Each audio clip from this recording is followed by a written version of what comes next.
Hello everyone. Today, I'll quickly show you how to remove the rear taillight on a Toyota Camry XV30 without damaging anything and without wasting time. Let's get started. First, open the trunk. To access the taillight mounting bolts, you need to remove this interior trunk trim panel.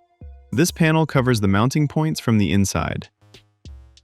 The trim is held in place by plastic clips. Normally, you can remove them using a flathead screwdriver or a trim removal tool. In my case, some of the clips were already missing, which makes the process even easier.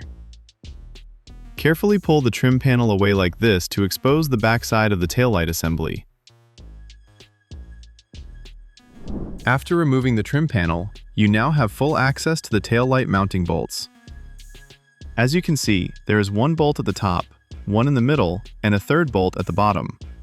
All three bolts need to be removed using a standard 10mm socket and ratchet. Once the bolts are loosened and removed, don't forget to disconnect the wiring connectors that supply power to the bulbs. This is an important step before taking the taillight out. After disconnecting the connectors, you can carefully pull the taillight assembly away from the vehicle and remove it completely. And that's it! The taillight is now removed and ready for bulb replacement, repair, or replacement of the entire assembly.